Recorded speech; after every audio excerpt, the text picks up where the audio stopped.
In a world defined by giant, flesh-eating monsters, what's the most dangerous weapon? Is it the armored titan? The colossal? Is it Eren Yeager? No. The single most terrifying weapon in Attack on Titan isn't a monster, it's a last name. Ackerman. Think about it. Why are Levi, Mikasa, and Kenny so absurdly powerful? How can they do things that literally defy the physics of their own universe? Are they just talented? Did they just train really hard? Let's be real. They're cheating. And today, we're not talking about their feelings. We're not talking about their character arcs. We're talking about the mechanics. We are meta-dissecting the lore to answer one question. How did the Ackerman bloodline completely break the game? Let's get this out of the way right now, because this is the entire point. The Ackermans are a system glitch. My thesis is this. The Ackerman bloodline was an ancient experiment by the Eldian Empire to create the perfect super soldier. They are the result of trying to bottle the power of a titan inside a human body, without the need to transform. But the experiment worked too well. In trying to create the ultimate bodyguard, the Eldians accidentally created the one thing that could defy their god, a family of warriors completely, totally immune to the memory control and commands of the founding titan. They aren't just soldiers, they're a living failsafe, and that makes them the single biggest threat to the system Ymir built. To understand this hack, you have to break it down into its three core components. Titan power. Batteries not included. When an Ackerman awakens, that moment of intense life-threatening stress, like Mikasa seeing her parents murdered or Levi, well, we'll get to Levi. They're not just getting an adrenaline rush. They are in that instant plugging directly into the paths. But while a regular subject of Ymir might just see memories, the Ackermans get something else. They get data. They download the combat experience of every single Ackerman who came before them. It's not talent, it's a knowledge hack. This is why, in the Uprising arc, Levi instinctively knows how to dodge a barrage of gunfire from Kenny's squad. He knows what they're going to do before they do it. It's why Mikasa, as a terrified child, instantly knew how to dropkick an adult man and stab him through the heart. And then there's the hardware. Zeke, a literal tactical genius, says it himself when he first faces Levi. He's confused. He describes Levi as a monster who manifests the power of a titan in human form. It's not a metaphor. The Ackermans get superhuman strength, speed, and durability. They are, for all practical purposes, walking, talking, human-sized titans. Ymir's firewall. So they're strong. So what? The Eldian Empire had 9 titans. What makes the Ackermans so special? Simple.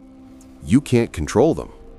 The entire Eldian power structure was built on one single vulnerability, the Founder's Scream. With a single word, the founding titan could make any subject of Ymir kill, forget, or transform. It's the ultimate remote control. Except, it doesn't work on the Ackermans. They are immune. They are the one app on Ymir's phone that the user can't delete.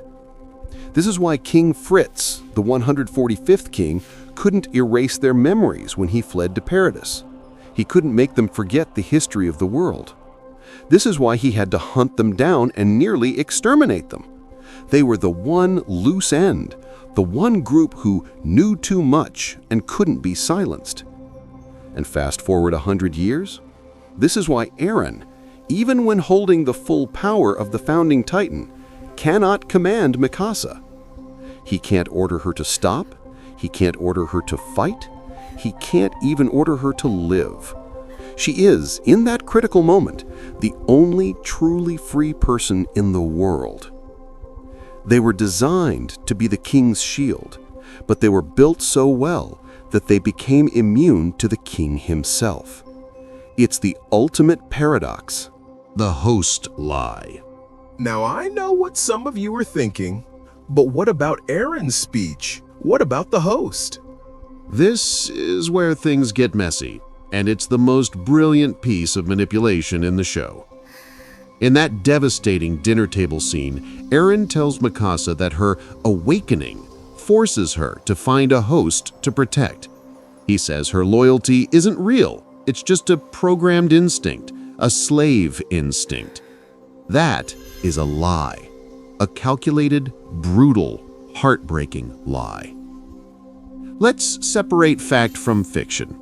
The awakening is real. That surge of power and combat knowledge, 100% true. The protective instinct is also real. They are programmed to protect something. But the host part, the slavery part, that's Eren's invention. He weaponized a grain of truth to push her away.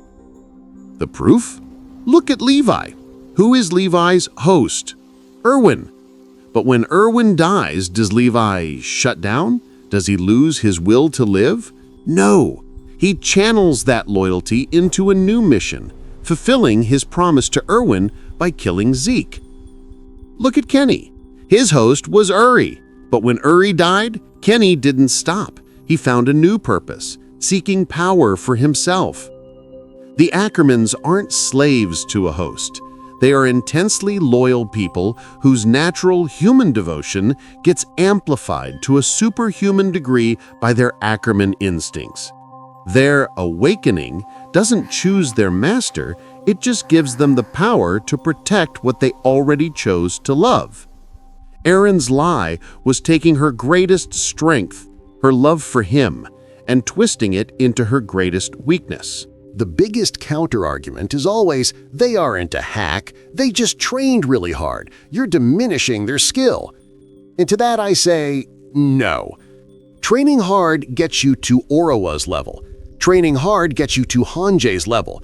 It makes you an elite, brilliant soldier.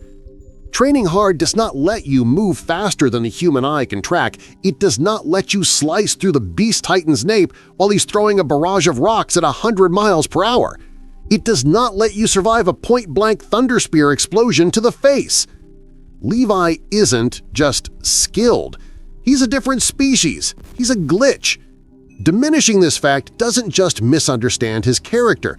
It misunderstands the entire lore of the world. The Ackermans are meant to be superhuman.